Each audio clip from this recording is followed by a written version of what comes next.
How you doing? How's it going? How's the family? Welcome to Papa Z's Kitchen. Today, we're going to do Salisbury steaks in a nice mushroom onion gravy. So, get yourself 2 pounds of some ground chuck. Get your ground chuck. Throw it in a big old bowl, big old mixing bowl there, right? And take half an onion. We're going to use yellow onion today. You want to mince it up. You want to mince it up real fine. Get it nice and minced like that. Yeah. Do that like that. Throw that in there. Get your onions in there with your ground chuck, right?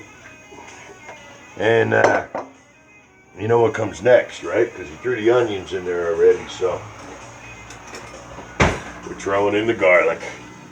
Gotta have the garlic. Once again, I cheat. I get the jar of minced garlic. I add a little olive oil to it, shake it up. Keeps a good flavor going.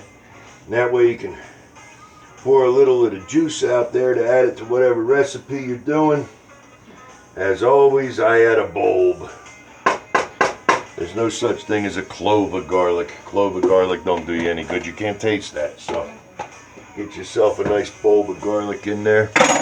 And you want to put some Italian seasonings in, all right? Now, you can go in, you can get yourself the grinder that has the mixed Italian seasonings in it, or you can get the roasted garlic herb Italian seasonings. Me, I take a little time, just a little time. I'm in no hurry, but a bunch. You throw a little thyme in there, right? Just a little bit, don't get crazy. Yeah, maybe half a teaspoon, right around there, right? And about a good teaspoon of oregano. Take that, throw that in there. That's dried oregano, so it's not fresh. They didn't have any fresh down at the grocery, but I was lucky they had the fresh basil down there at the grocery, so I grabbed that. I put that out here. We're already mincing that up real fine. Get that all chopped up nice and tiny. So it mixes through real good, right? There's the basil. You throw that in there. Unless you're watching the Disney movies, then it's basil.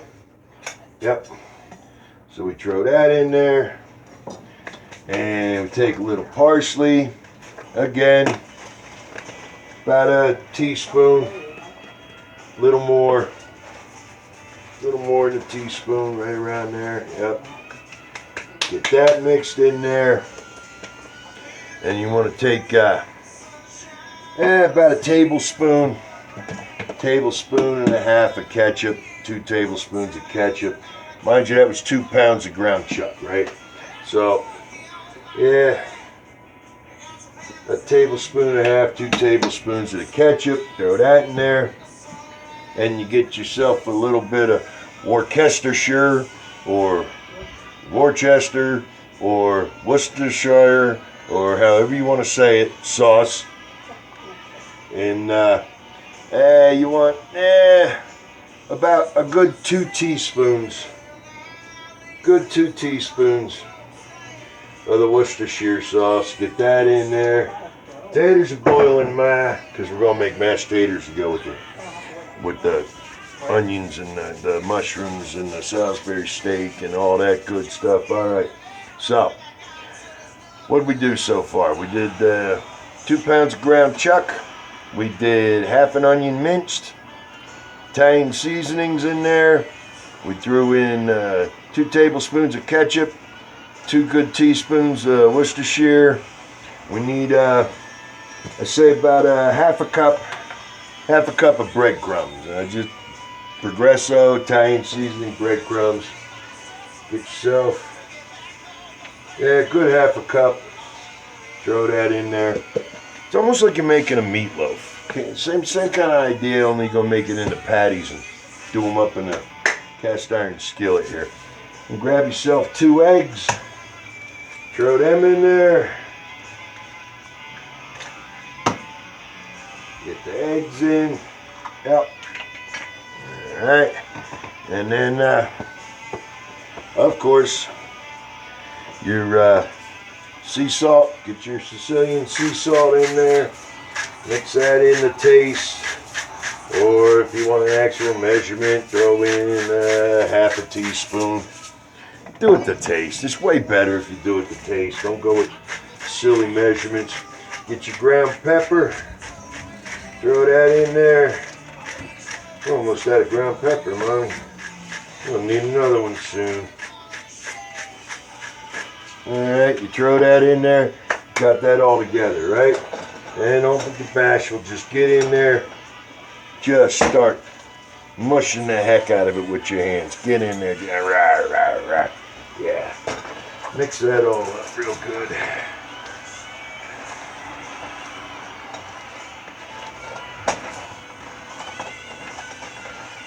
Well, that smells good. Oh, that smells good. Smell the Worcestershire. Smell the garlic and onion. Oh, it smells nice. Now, it's raining. There's a couple of different ways to do that. Yeah, it's raining. Yep, which means it's snowing up on the mountain there. Right.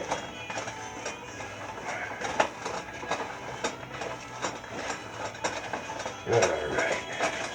Bobby said no garlic. No shrooms, no garlic. No shrooms, no garlic, Bobby says. You're in the wrong kitchen. No shrooms, no garlic. You're in the wrong kitchen.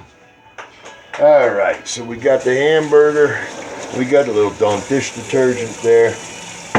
Clean them hands back up. We got the hamburger all mixed up there real good. The ground chuck. All that flavored up.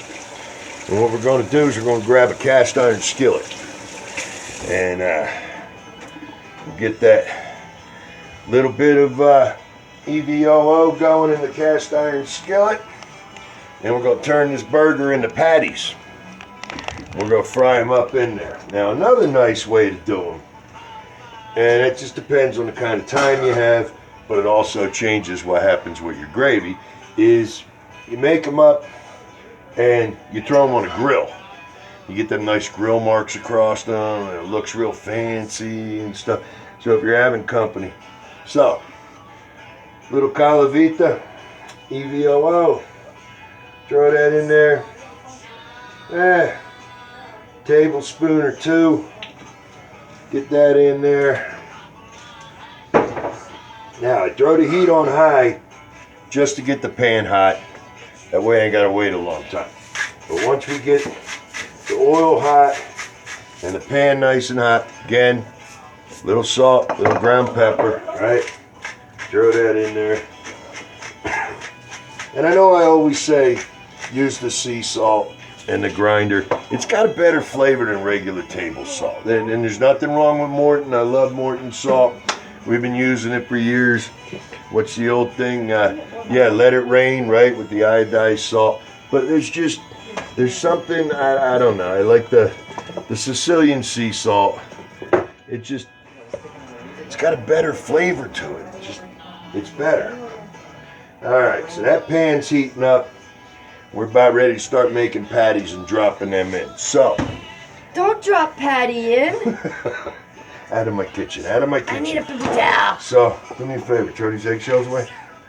My love, thank you very much. So, I already cut the mushrooms up. I got some nice mushrooms here. I cut them up. Nice thin slices. See that? See that nice thin slice? Yeah, make them nice and thin. Look. I know. So, here. Can you see that? Can you see them? Yep. Those are the mushrooms there. We got them all cut up in nice little slices. So that's going to come in when we do the gravy. All right? So, a little more Vikings blood. Keep things going. All right. Oil's getting nice and hot. So, we're going to turn it down to medium. Little above medium right in there, right? Grab your hamburger. Just get you a good mitt full there. Almost like making a hamburger, but you're going to make it oblong. You don't want it round. You know? You want to give it that Salisbury steak shape.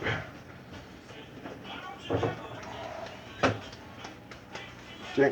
Just like that. There you go. See? Nice little shape for a Salisbury steak. Yep. Throw it in there. Look at that. It's sizzling already. Alright. Thank you, Bob. We're getting there. Get us a handful of these going. And the nice thing is, if you make too much, you can freeze it. Throw it in a sack. Nice freezer sack. Freeze it up. And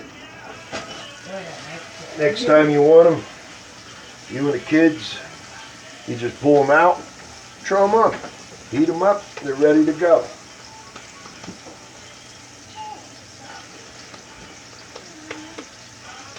Okay, so what we're going to do, we're going to let these fry. Alright, I got 3 of them in there going already. We're going to let them get going. And then, once they're fried up, we're going to take them, we're going to put them on a plate, we're going to cover with aluminum foil. And right after I do that, we'll come back and I'll show you how to make the gravy. Alright? See you in a little bit. Alright. So, in about 5 minutes, we got the Salisbury steaks frying there, so what we're going to do, we take them, pop them out of the plate. Hey, look at that. Set them right there. Then we're going to cover them with, as the British cook said that I was watching online, a little bit of aluminium foil. Of course, over here on this side of the pond, as he says, we call it aluminum foil or Reynolds wrap. Just take them Salisbury steaks, wrap them up good under that foil so they stay nice and hot.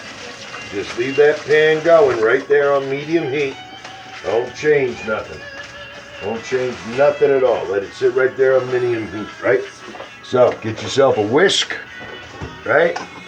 You need a tablespoon of butter. Get yourself a nice tablespoon of butter, right? Throw that in there, right on top of all that meat grease. Yep, get that in there. Let that sucker start cooking up. Oh, look at that already. 30 minutes. You should smell this. Oh my God, this meat smells so good already. Yep. So, sit that over there. All right. So, we got the butter in. Now, the other half of your onion, you want to take and you just want to make it in a nice thin slices. Just take it, just get it in some thin slices like that. You're going to saute this in here in the butter, right? Get that going in there.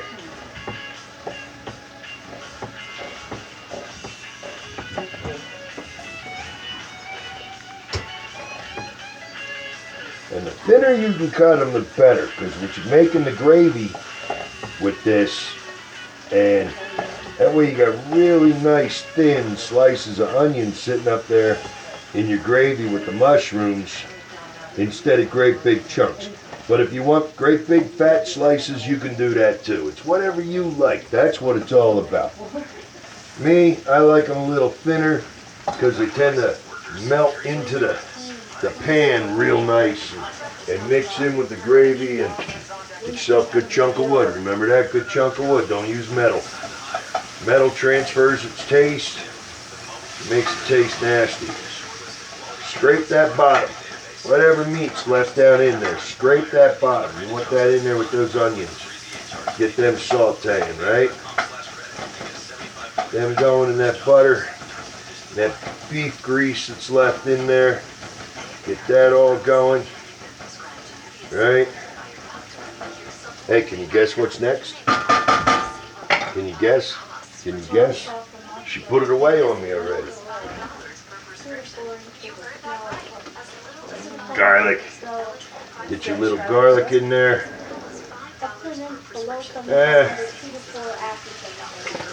About 3-4 cloves. This is another nice teaspoon, right? Get that going. And take your mushrooms. Drop them in there with them onions. Let them cook. Now, you want to do these? I'd say anywhere 3 to 5 minutes. Keep stirring them. Get in there, get that all stirred around nice. Keep that going. Right? Oh, the onions, the garlic, the mushrooms, the beef juice that's in there. That smells so nice.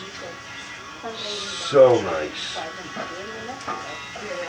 This makes me want liver and onions, but I'm the only one in the house that'll eat the liver and onions, so there's no sense in making it for just myself. I think I might do that tomorrow. Maybe. Let her have macaroni and cheese and I'll have that. Alright, so while that's going, you want to make yourself a quick, fast roux, alright? So you take a little cornstarch, throw a tablespoon into a bowl, get your 2 tablespoons of water, get your whisk out, whisk that up real quick, right? Get that going. Yep, that way you're making up time, right? A little bit of salt and pepper in here with these guys, with the onions and the mushrooms and the garlic. Get that going, right? Okay. There we go. Get that going. Then, as soon as these are done, you want to take about 1.5 cups, 2 cups of beef broth. Put that in. So, again, once you go out and get the 32-ounce jug there, the beef broth, have that ready. So, we're going to pour this out a nice cupful now. Have that ready to drop in. Okay, there's a cup. Stir these a little more. These onions are just about there. Just about ready.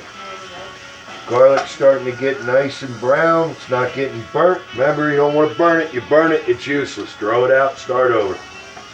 Oh my God, I can smell the mushrooms coming out of here.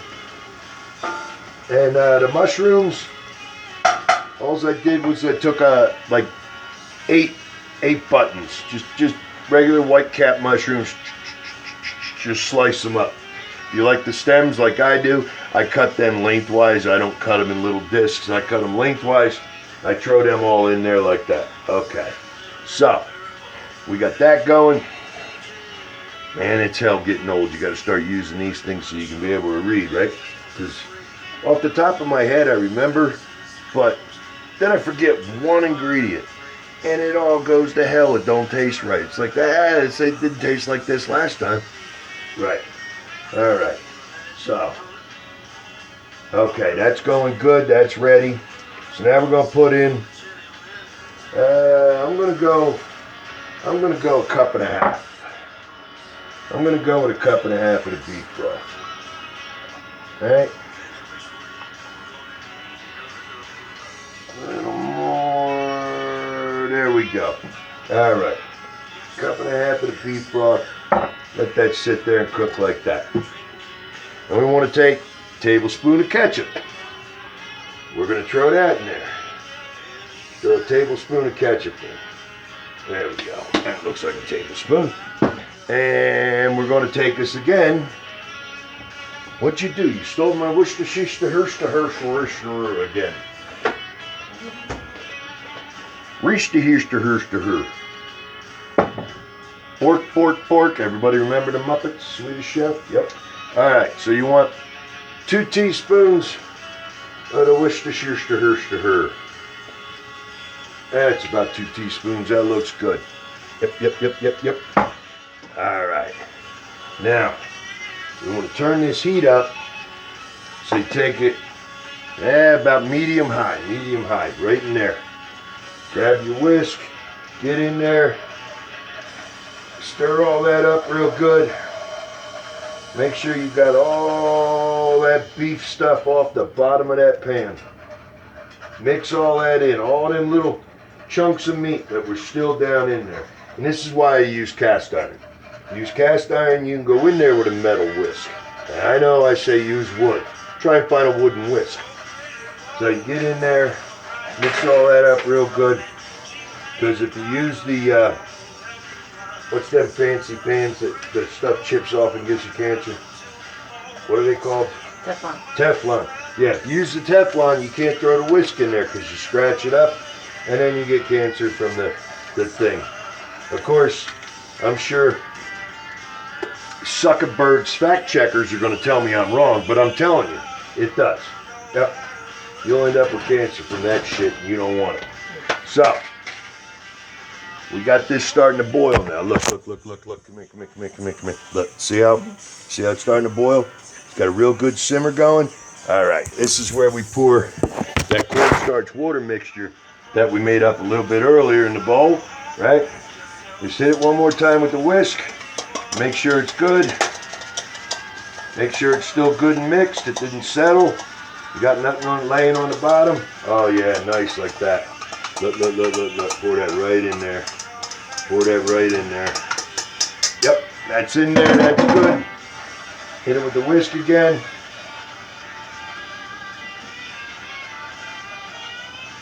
Oh, if you could smell this, this is incredible. And keep that heat going, it's going to thicken this up. Now, you need to keep an eye on it, because you might need a little more cornstarch, you might not. You want it to thicken up. You don't want it super thick, because it's a runny gravy, not a thick, chunky gravy.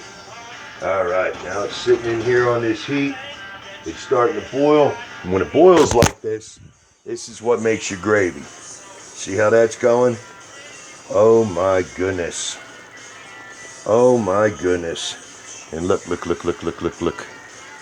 See how it's thickening up in there? Like I said, it's still a little runny. Still a little runny. Let me grab a spoon, I'll show you. Let me grab a spoon. Because you want to keep that going. See, it's thickening up, but it's not super thick like a real heavy gravy. See, look how it still clings to the spoon. You see that? Look. Is it showing you? Okay. Yep, just like that. Keep that heat going. You want to let this go, again, 3 to 5 minutes, right in there, right? Every once in a while, little bit. See now, I like it a little thicker, so I'm going to add a little more cornstarch to it. I really should, but you know what? I'm not going to. I'm going to leave it the way it is. Yes, I am. I can't help myself. I have to. I got no choice. See that? Just a little bit. Take that whisk. Get it in there. Because you don't want it to clump up. You don't want clumps out of your cornstarch. Now you can use flour if you want. Use flour. Which normally I prefer the flour.